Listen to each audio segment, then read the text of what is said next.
All right, time for show time. So, hi everyone, welcome back to Nutritionist Deepa's Facebook Live.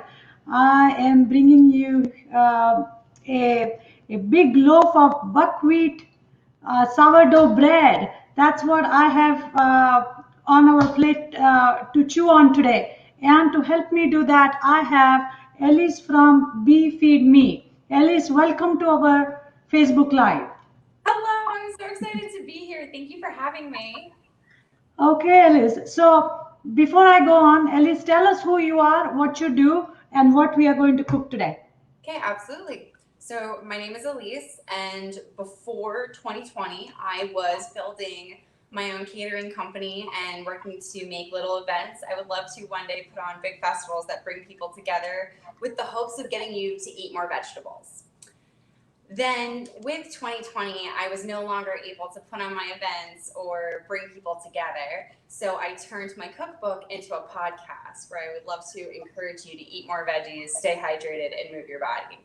While making my podcast, I met Deepa, who absolutely is fabulous and had so many different things that I just wanted to learn from and she could help my listeners with in the future. So, on our joint goal of getting everyone eating more vegetables and staying hydrated and moving around, here I am. All right, perfect. So, Alice, today we are going to show everybody how to do a sourdough bread using buckwheat and how to make pancakes using buckwheat. So, tell us a little bit about why eat sourdough bread. What's so special about it? Well, sourdough bread is different than the majority of breads you'll get now anywhere because everybody uses a commercial yeast. Sourdough is alive and you have to keep it alive and it stays in a Oh, jar. Lots of air bubbles. Ooh. oh. So, this is like a moment from heaven from me because as you know how much I love fermentation and Yes. how much I love talking about fermentation and gut health. It's I can be here whole day whole night long and talk about fermentation, but our audience sake, let's talk briefly about how gut health and fermentation is connected. So everybody, what Ellie showed us, can you show us again, Alice? Absolutely. That bubbly dough. As you can see, the good bacteria are dancing in there, and that's what we want. And the bacteria which are growing in there pretty much need to be alive, or they need to be. Oh, look at that! Look at the fermentation. Look at those holes or the net or beautiful. Okay, so that is how really our gut needs to look, where things are being utilized or being digested by the good microbiome or the probiotic. So fermented products like kimchi, or in this case sourdough, are extremely important to re-establish the microbiome. But many times, if your digestive tract is not where it needs to be, for example, if you're having IBS or colitis or severe constipation and diarrhea, if you eat truckload of fermented products, it actually goes against what you are trying to do. So it's always a good idea to start with small quantity of fermented products, and that is also true for kombucha. People usually tend to buy a whole bottle and gulp it down, and then they have stomach ache and they're wondering, oh, if this is good for my stomach, why am I having the stomach ache? That is because you have just overwhelmed your digestive system with these good bacteria. So always start with very small quantity of fermented product. But anyway, going back to Alice's sourdough bread. So Alice, tell us how can we start? What's the process? Give us give us your Making walk us a through your starter, yeah. making a starter from scratch, from start to finish, is a long process. Fermentation has to start and you want to encourage it. But it's actually very easy if you think about it because it's not a lot of work, it's a lot of attention. Yes. With Okay. bread, a lot of different ways. it's a lot of attention to detail, but it's not a lot of work. You just have to make sure that you're keeping your eye on it. So it would take I would take about 5 weeks in total to make a sourdough starter from start to finish. And I would slowly increment flour and water together so we could start getting fermentation. But this is one of those moments of loving buckwheat a little more, because you can get the fermentation a little faster because there's no gluten in buckwheat. Correct. Exactly. So I'm going to take this moment to talk a little bit about buckwheat. Buckwheat is a gluten-free grain. It's actually a seed, and I hope you guys can see it, but it's this triangular grain. And eating raw buckwheat is not too bad. It's not very tough. I munch on it all the time.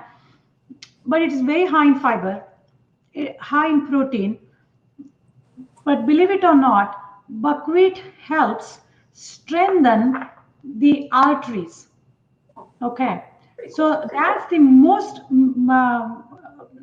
important benefit of consuming buckwheat, because it strengthens the arterial walls. And that is important because, remember, if you're having any kind of inflammation or heart disease or blood pressure, your arteries are going to get affected. Or if you're having any kind of digestive issues and you have leaky gut, then what happens is wall of your digestive tract again is weakened, which means what? The arteries, the structure is weakened. So eating a intact grain like buckwheat, which happens to be full of micronutrients, antioxidants, phytochemicals, protein, and fiber, which also happens to be gluten-free and ferments well, should be a part of our staple diet. So that's why this episode is going to be special, because we are making sourdough bread using buckwheat. Okay, sorry. No, go on. I had no idea that buckwheat strengthened your artery. Like, that's still blowing my mind. Thank you. This is why I love you, Deepa, because every time I speak with you, I learn something new. Yes. That's good. That's the whole point. Yes.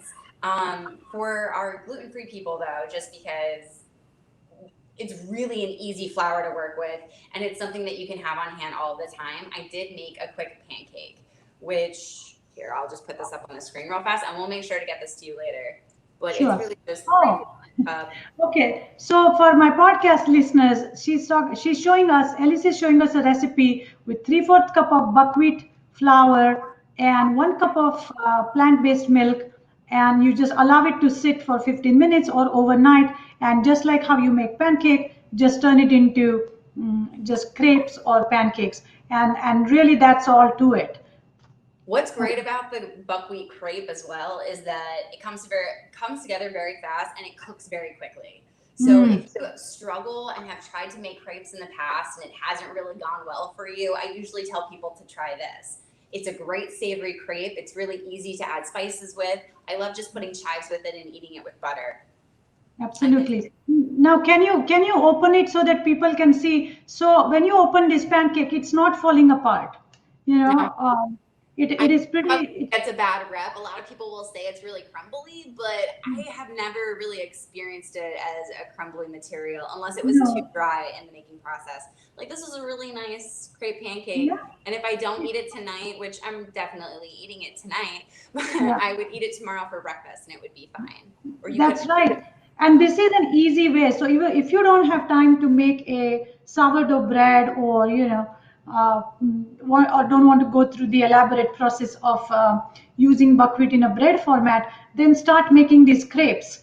And the another beautiful thing about making these buckwheat crepes or pancakes is that you can make a bunch of them and keep it in the refrigerator, and just take it as you need it. I know that there was many years ago when I was just getting into buckwheat, I used to make these crepes, and after a few days, if they are little tough, then I would use them as a pizza crust. So I would just put some sauce on top and some vegetables on top and put it in the oven, and just make it like a flatbread. So there are different ways to use these crepes, and they are easy to make. So By the way, we are also giving this recipe towards the end, so hang in there. All right, going back to Alice again. So tell us a little bit more about your buckwheat bread process, sourdough process. So the one thing about sourdough cooking is it cannot be gluten-free to what I know of. I am very curious because I've heard there's a couple of bakeries in San Francisco that claim they have a gluten-free sourdough starter, but from everything I know of the bacteria, it needs the gluten as food. So I'm really excited to keep learning and seeing where this process takes me. It's really fun. It's my other little pet that feeds me, so it's wonderful at the same time. Like I mentioned, am a cook, aspiring young chef, and I am a terrible baker, like absolutely awful baker, definitely true. It is not just a talent or skill, it is a precise attention to detail. You always need to make sure that you're measuring, especially with sourdough. One thing I have encountered is the heat of your home will definitely make a difference in how long your process is. So even at different times of the year, I have difficulty making. When I come up to summer, I'm making a lot more just pizza doughs because it's easier. That's what I would rather eat, and it's a good time. But in the winter, I'll definitely make more bread, and then I'm using less heat because I'm keeping my home warm. Sure. So that's fine. And I keep doing this because I was really bad at it. So I want to get better. And aren't all the practices in life that we absolutely hate just things that we need to work a little more at?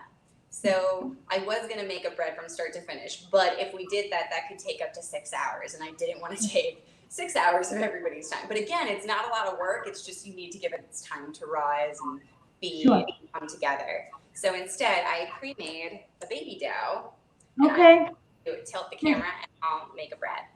Okay, perfect. Let's do that. And while you are doing that, I'm going to answer a question that somebody just posed here, which is, oh, it's Melanie. Hi, Melanie. So Melanie is saying, for people who don't like the taste of sourdough, what's the alternative? Well, if you don't like the taste of sourdough, then just make the pancake without fermenting. That's all, because sourdough bread has its sourdoughy taste because of the fermentation. So if you don't want that, then just have just make the sourdough. Buckwheat pancakes. Oh, look at that! You think you are not a baker, but the way you are rolling that dough is beautiful. Thank you. It took a lot of practice. I'm sure. So you are just putting this dough together and kind of rolling it.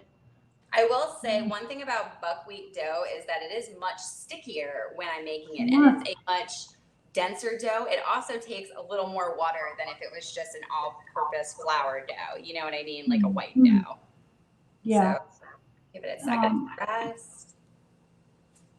Wow. A little bread baby. Beautiful. I'm going to shape her in this little bread loaf. Okay. So we do one more flip. And this dough was sitting on your countertop for how long? For 2 hours. Oh, just 2 hours. So it wasn't like long time. No. So one thing, like I did work in a sourdough bakery. I worked at the Kripalu Wellness Center in the Berkshires. I absolutely miss it. I love it. I got to work with nutritionists and different chefs there, and I learned so much. I cannot wait for it to reopen so I can go back. Sure. But while I was there, I've noticed in the past I had problems with eating breads and different things. But I didn't have problems with their sourdough. And I know that you answered somebody's question about what if they don't like the taste of sourdough. If it's a younger sourdough starter, you can't taste that sour flavor. This starter that I have here is still from Kripalu, and it's over 150 years old. So it has a much sour flavor to it. But for when I have people who don't want to have a sour flavor in their breads, I'll feed the starter a little extra flour, and it kind of cuts the tinge, if that makes any sense. Absolutely. So that starter that you are showing us is 150 years old. Yes. Oh my God, it's antique. Can you imagine the benefits, the microbes which are living in there? That's just absolutely beautiful. It's pretty cool. If anyone gets the chance now that we're able to slowly come back into the world, the Kripalu Berkshire Center in Massachusetts, there's another bakery there called the Berkshire Mountain Bakery, and the baker there, Richard Bardone, he also is on an episode of the Netflix show Cooked, the Air episode. Yeah. Mastered the Belgium sourdough library. They keep all of the starters amongst the world that are like over 300 years old, like really cool stuff. He brought it back to America and opened his bakery and then trained Kripalu's bakery on how to do the same. His technique is really brilliant, and I'm so grateful that I got to have that interaction. If you haven't seen it, it's a really cool episode and definitely ties into everything we're talking about this evening. That's really awesome. So once you have this bread in the pan, what happens next? Now it is going to rest. So like I mentioned before, when I was trying to figure out how to make doughs, a lot of recipes you'll find online are very big. They're like 5 cups. So that will take a longer time to rise and also make. My recipe only takes about 2 cups of flour, depending on what I use. And I'll use a little more starter. I'm getting a better crust from that, and I'm also getting a shorter rise period. So instead of this resting on my countertop overnight, it's going to rest in the refrigerator so it can have a slower grow process. Oh, I see. Because look at how cute. It's just like a little baby. It is like a baby, and it's just so. I mean, just the action of or act of handling the dough with your hand itself is very therapeutic. So I really like the idea of mixing things, rubbing things with my fingers like spices or anything on the vegetable, or tossing things with my hand. I really enjoy that interaction, the touching food part of it while cooking, because it really helps you understand. It really helps you transfer your love of cooking or what you're making to the food, and that's what makes it even more tasty, I think. Absolutely. And it's your moment where you can actually be involved with your cooking process. Yeah. There's something different when you know how it came to be as opposed to you just ingesting it. I did make a bread a little earlier, so I have one done. The one thing about the buckwheat dough is it's going to be a much denser dough. You're not going to get as much of the air bubbles as you would, because all-purpose flour is very light, so it's able to rise up and you get those big, beautiful bubbles. There are still beautiful bubbles in here. Wow, that sound of cutting through the bread loaf. Oh, look at that! It has quite a bit of bubbles or holes in there, which is really good. I'm sure it tastes really good when you toast it, like lightly toasted. Oh, absolutely! This is also going to be a grilled cheese for me later. Oh, that's awesome. My favorite way to eat bread is a grilled cheese. Absolutely. Of course. I'm just thinking, what if you were my neighbor, and if I had just run to your house and got this bread from you, what all I could eat that with? I think for avocado toast. Oh my gosh, yes. Oh my God, with some hot sauce on top, or I have been eating.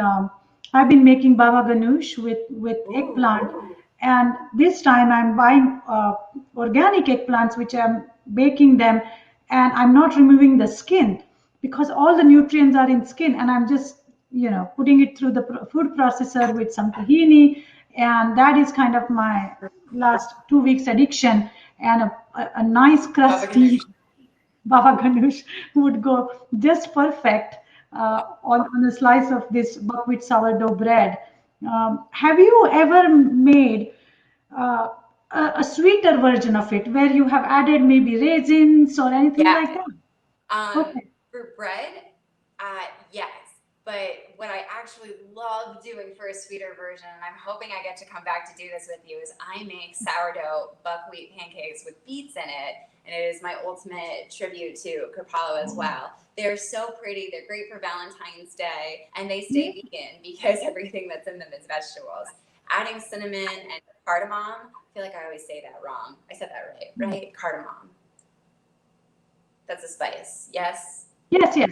Yeah. Cardamom Okay. is a very, it's a sweeter spice, and Yeah. it's not intimidating. It's not like cinnamon, very subtle. Oh my God, cardamom in this bread, I never thought about Yeah. it. But Cardamom is such a nice partner with it. I've even done like littler breads with golden raisins and cardamom because I had to get the raisins out of mm, the house. Making different things yourself also is a great excuse to throw your leftovers into whatever. I can't tell you how many different times just garlic or anything just ended up in bread because I needed it to happen, and that was a great way to do it. Oh, so wow. uh, let's say we have leftover bread, okay, or some of us who are not bakers and experimenting, and you end up kind of messing up a couple loaves.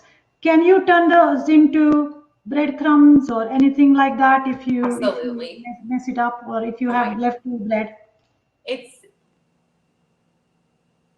when it comes to bread, from what my understanding has been, everyone says that it's always edible after you bake it off. It's just not going to be as pretty as you want it to be, and that's more of our human element of continuing to try to create the masterpiece. Did you know the first sourdough was actually in Egypt and they found it by mistake? The bakers were mixing flour and water together and they left it out overnight and had this bubbling effect. And it essentially became the first focaccia because they just baked it off and hoped it would work out, and they noticed the flavor was nice and they decided to keep it and see how they could make it work. It's, there's just so many things that can happen, and especially like you said, just with tasting it, knowing how things taste and then putting it together. I It's know. Yeah, it's definitely worth your time. I mean, if you follow it and just keep going on it. mushrooms. I had to like add that in here too as we were talking. I have definitely gone on the mushroom toast train. And I used to do the buckwheat crepe pancake with like sauteed mushrooms and onions. I now Mm. will do that with hummus and mushrooms on my toast. Yes, I've definitely Yeah. jumped into that part of life. I don't think you should pay a lot for it, but I think you should eat it. Absolutely. Of course, no. So I think, and that if we are just starting out and new to this buckwheat grain, the most easy part I think is to get buckwheat flour and start making pancakes. That's easy. No Yeah. fermentation required, no special skill required. And then serve that pancake either savory or with sweet topping. You can just make like a berry sauce with some chia and again cardamom, and just put it on top of those buckwheat pancakes, and off you go. And then as we get more and more adventurous, we can get into making the sourdough starter, and then turning that into this beautiful sourdough loaf. So no matter, look at that.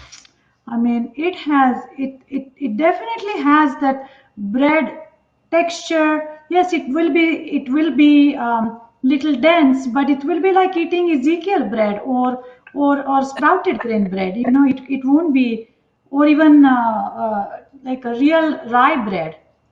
Yes. That's a Because recipe I'm working on right now. I'm mixing rye and buckwheat and seeing if I can mm, get a healthier rye with it. So that's yeah. the mission. It was so funny that you said that. Yeah, no, that's perfect. And maybe you may want to try millet flour and see if how that will function in your starter if you're trying to eliminate gluten or wheat flour, and just see if any other alternate grain like millet flour or even oat will work for fermentation. Yes, absolutely. No, I'm excited to play with it. There's got to be a way, right? Like there That's has to right. be a way. If it's alive Exactly. off of something, like we can digest Exactly. a lot of different things. Why wouldn't other life forms? Absolutely. And you know how this sourdough you just told us was invented so many hundreds of years ago just by accident. Maybe 500 years from now, somebody will tell us your story. There was this upcoming chef and working on sourdough bread without gluten. And she mixed these five different kinds of flours, and then voila, it was That's not gluten it. free. Exactly. So you never know what comes out of experimenting. My kitchen is like a lab. There's always something fermenting, or sometime overflowing, or sometime even burning. But that is all part of the process. That's how I learned how to cook. So let's see if we have any questions. We talked about, okay, somebody is saying, yeah, I have never used buckwheat. I will have to look into it. Yeah, buckwheat is a very upcoming grain and it's easily available at Whole Foods. And hopefully, you guys can follow the Alice's recipe and it will be all good. So, Alice, do you have where can people find you? Can they order this buckwheat starter? I mean, sourdough starter from you?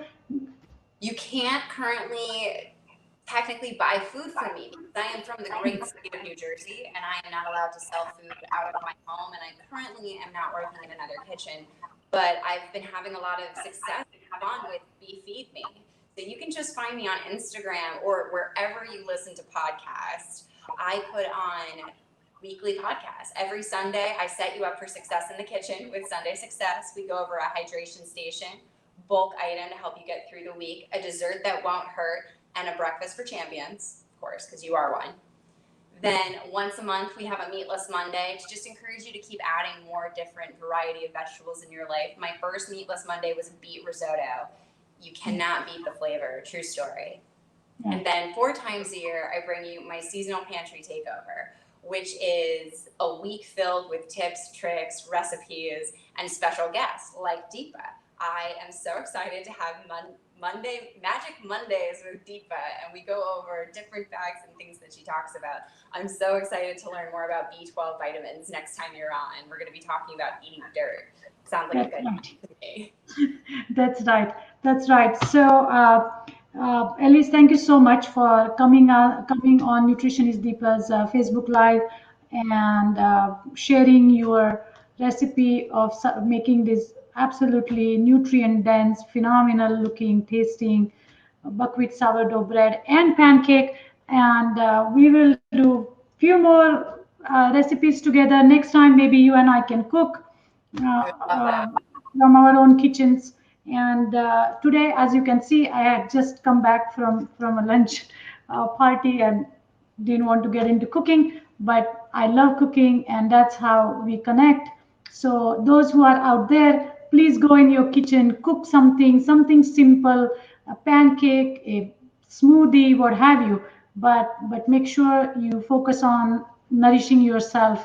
You focus on eating nutrient dense food and be kind to the planet. One thing I wanted to mention before I go, can you show us that bottle of sourdough starter again? Because I want to talk about what you have used to cover it. Oh, and absolutely. Yes. So, all right. And now you have that blue silicone cover on top, right?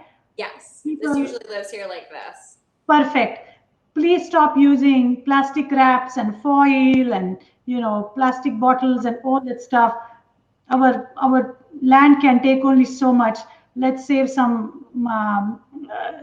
let's save our earth from putting more junk in it. So please go and get this. What is it called? Silicone cover? Silicone wraps. Yeah. I have a couple of them that are also for different sizes of vegetables or fruits. Yes. They have all different kinds of fun things that are online. I also desperately want to cut out more and more of my plastic use because there are moments in the bakery where it just happens. I also love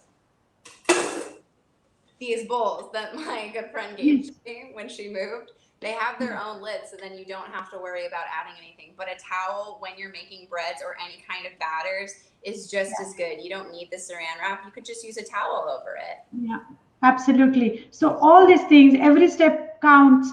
Everybody's effort counts. So let's try to do something good for ourselves and for the planet and everybody around us. Thank you again, and we will see you soon next time. Absolutely. Thank you guys so much for having me, and I'll see you soon. Bye.